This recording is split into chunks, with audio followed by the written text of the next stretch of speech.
सिर्फ पोहा और बेसन। आज रसोई में एक ऐसी जादुई रेसिपी बनने जा रही है दोस्तों, जिसे आप एक बार बनाएंगे और महीनों तक स्टोर करके मज़े से खाएंगे।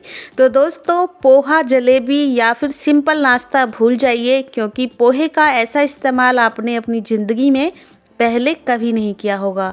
इस बात की मेरी 100% गारंटी है।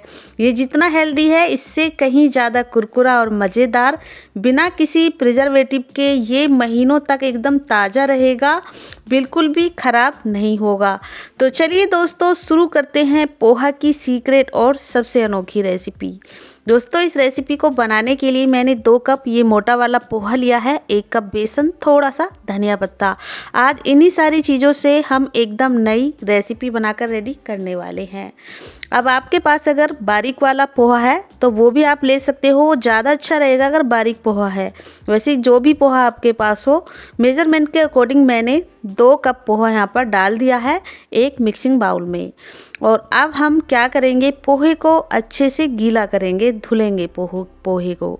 तो इसके लिए 2 से 3 कप पानी इसमें डालेंगे। वैसे 2 कप पोहा काफ़ी रहेगा इस रेसिपी को बनाने के लिए। अगर आप ज़्यादा क्वांटिटी में इसे स्टोर करना चाहते हो तो 3 कप पोहा भी ले सकते हो। और इसे हमें अच्छे से मसल कर धुलना है, जिससे कि इसका जो भी गंदा पानी है वो निकल जाएगा। और इसे 2 से 3 बार अच्छे से पानी से धुलकर रेडी कर लें। देख सकते हैं मैंने पोहा को एकदम क्लीन कर लिया है पानी से 3-4 बार धोकर। अब हम क्या करेंगे, इस पोहे को फूलने के लिए ऐसे ही छोड़ देंगे ढककर। इसे 5 से 6 मिनट ज़रूर इसे रेस्ट करने दें। एक आलू ले लिया है मैंने, इसको छील कर ले लेंगे। और ये मैंने एक मिक्सी का जार लिया है, छील कर इसके छोटे टुकड़े करके इसमें हम डाल देंगे।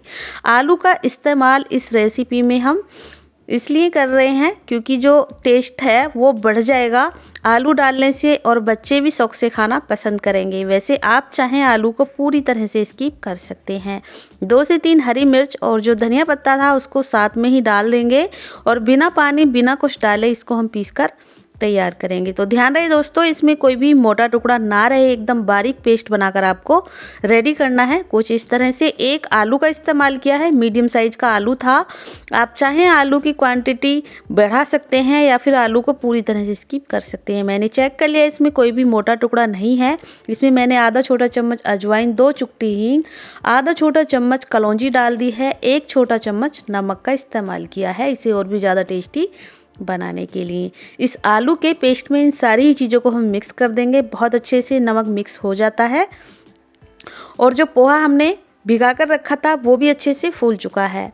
इस तरह से इस पोहे को भी हम इसी में डाल देंगे। अगर हम इसे टच कर रहे हैं तो आसानी से मैश हो रहा है, इसका मतलब है पोहा अच्छे से भीग चुका है, फूल चुका है। और इसी में हम डाल देंगे इस सारे ही पोहे को।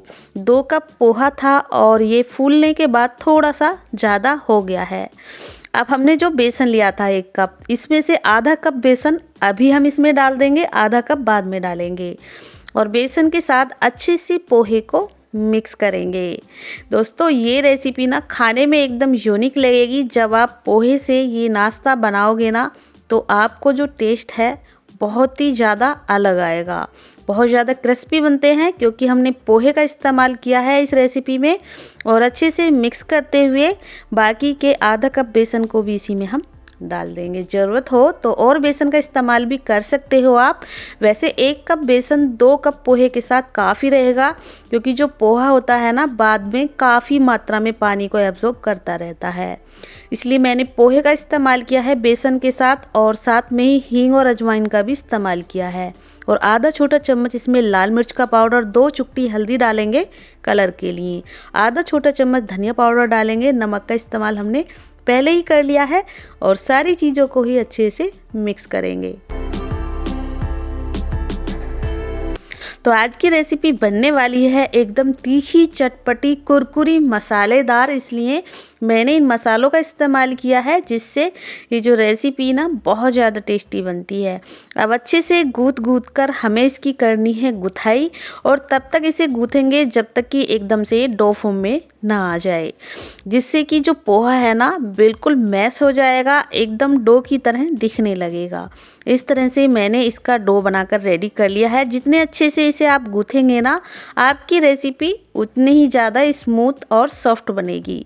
इस तरह से गूँथें जिससे कि जो पोहा है वो बिल्कुल दिखने बंद हो जाए। इस तरह से मैंने इसे लगभग 5 मिनट तक गूँथ कर रेडी किया है। अब इसमें से हम छोटी सी एक लोई बनाएंगे। इस तरह से एकदम छोटी सी पूड़ी के जितनी आपको लोई बनाकर रेडी कर लेनी है, और एक लोई बड़ी बनाएंगे इससे। तो एक मैंने छोटी लोई बनाई है, एक बड़ी बनाई है। इन दोनों से ही हम ये रेसिपी बनाकर रेडी करने वाले हैं। और लोई को आपको क्रैक फ्री बनाना है, यानी क्रैक वगैरह बिल्कुल नहीं होने चाहिए। पोहे से इस रेसिपी को बना रहे हैं तो थोड़े बहुत क्रैक तो आ ही सकते हैं, लेकिन ज़्यादा क्रैक ना आए, इस बात का ध्यान रखें। अब चकला लेंगे, चकले पर लगाएंगे ऑयल और हल्के हाथ से छोटी वाली लोई को बेलकर तैयार करेंगे। देख सकते हैं कितनी आसानी से बिल गई है, बिल्कुल भी इसमें बीच में क्रैक नहीं आए हैं। साइड में थोड़े बहुत क्रैक आ रहे हैं, क्योंकि पोहे का नाश्ता है, थोड़े बहुत तो क्रैक आएंगे ही। इस तरह से एकदम पतला पतला बेलकर रेडी करना है।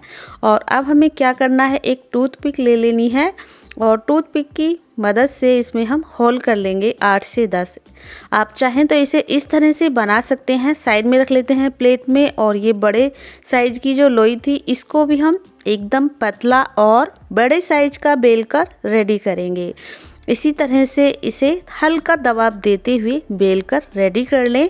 थोड़ा सा बड़ा रखें इसे, क्योंकि हमने बड़े साइज की लोई बनाई है, तो इसलिए इसे थोड़ा सा बड़ा रखना है। और इसमें भी हम छोटे छोटे होल करेंगे, बाद में करेंगे। आपको क्या करना है, इसे एकदम पतला बेलना है, मोटा बिल्कुल नहीं होना चाहिए ये। और इस तरह से मैंने एकदम बड़ा करके पतला पतला इसको बेलकर रेडी कर लिया। इसे कट करने के लिए मैंने ये कुकी कटर लिए हैं। आप चाहें तो इनमें से कोई सा भी एक कटर ले सकते हैं। कोई भी छोटा गिलास या कटोरी या किसी भी छोटे साइज के ढक्कन ले सकते हैं, और उससे इस तरह से सर्कल में कट कर लें छोटे छोटे। इससे क्या होगा, हमारा काम आसान होगा, और जो हमारी रेसिपी है बिल्कुल एक साइज की बनकर रेडी होगी। तो इस तरह से आप किसी भी ढक्कन का इस्तेमाल कर सकते हो, या अगर आपके पास कुकी कटर रखी हुई हैं उनमें से कोई भी कुकी कटर ले सकते हो। काफ़ी सारे डिज़ाइन में आते हैं। अब मैंने इस तरह से इनमें भी होल कर लिए हैं टूथपिक की मदद से, या फिर स्पून की मदद से। जो एक्स्ट्रा पार्ट है उसको हम निकाल देंगे। इस तरह से एक ही बार में ढेर सारे पीस हमारे बनकर रेडी हो गए हैं। अब जो ये बचा हुआ पार्ट है, इससे हम फिर से लोई बनाकर रेडी कर लेंगे, और सेम प्रोसेस के साथ हम इसी तरह से बना लेंगे। आप चाहें तो इस तरह से कटर की मदद से कट करके छोटे छोटे पीस बना लें, जैसे कि बिल्कुल मार्केट में बिकते हैं, मिलते हैं। या फिर जिस तरह से मैंने पहले एक छोटी सी लोई बनाकर रेडी की थी, उस तरह से भी आप बना सकते हो। दोनों ही तरीके से मैं इस रेसिपी को बनाने वाली हूँ। तो चलिए दोस्तों, बाकी के पीस इसी तरह से बनाते जाएं। और इन्हें हम फ्राई करने के लिए कढ़ाई में ऑयल को गरम कर लिया है। ऑयल ज़्यादा गरम नहीं होना चाहिए, फ्लेम को मीडियम रखें। अब जो ऑयल है हल्का गरम है, इसमें एक एक करके हम ये सारे ही पीस डाल देंगे। एक बार में उतने ही पीस डालें जितने कि आपकी कढ़ाई में आ जाएं। ऑयल के हिसाब से ज़्यादा पीस नहीं डालने हैं। छोटे छोटे पीस हैं तो बहुत जल्दी ये कुक भी हो जाते हैं। 10 मिनट भी नहीं लगेंगे आपको इस रेसिपी को बनाने में। और दोस्तों, मज़े की बात तो ये है कि इसे आप महीनों तक स्टोर कर सकते हैं। जिस प्रोसेस से मैं बना रही हूँ ना, आपको टेस्टी तो लगेंगे ही, साथ ही ये हेल्दी भी हैं, क्योंकि पोहे से और बेसन से हमने इन्हें बनाया है। और इन्हें आप महीनों तक स्टोर कर सकोगे, बिल्कुल ख़राब नहीं होंगे, इस बात की गारंटी है। इस तरह से फ्लेम को आपको मीडियम रखना है, और मीडियम फ्लेम पर इन्हें क्रिस्पी होने तक फ्राई करना है। तो ये बिल्कुल भी सॉफ्ट नहीं होंगे, एकदम करारे क्रिस्पी मार्केट के जैसे बनेंगे। बाद में मैं आपको इनकी आवाज़ भी दिखाऊंगी और इन्हें तोड़कर भी दिखाऊंगी।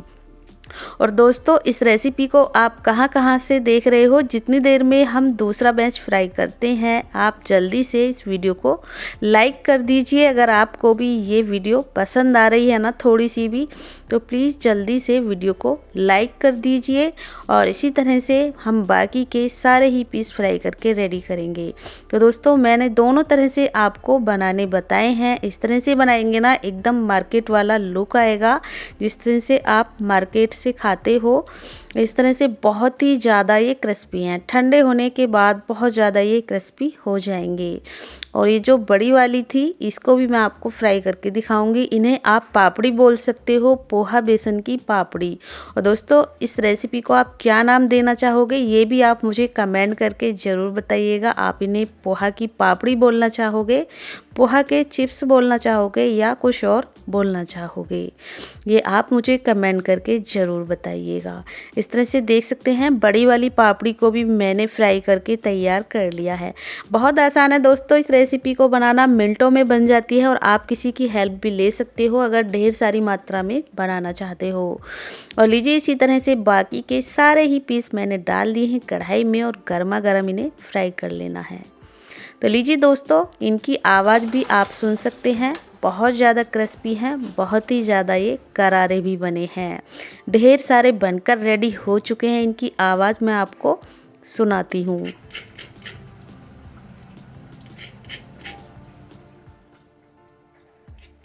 तो देखा कितना ज़्यादा ये क्रिस्पी हैं, कुरकुरे हैं, आपको आवाज़ से ही पता लग गया होगा। और चलिए इन्हें तोड़कर भी देख लेते हैं। बहुत ही ज़्यादा क्रिस्पी बने हैं दोस्तों, और टेस्टी तो बहुत ही ज़्यादा हैं। आप एक बार बनाकर इन्हें ट्राई ज़रूर कीजिएगा, आपको ये रेसिपी बेहद पसंद आएगी, इस बात की तो गारंटी है। घर में सभी आपकी तारीफ़ ज़रूर करेंगे। और भी मैंने ये पीस फ्राई कर लिए हैं। इस तरह की मैंने बड़े साइज़ की भी ये पापड़ी बनाई है और छोटे साइज़ की भी।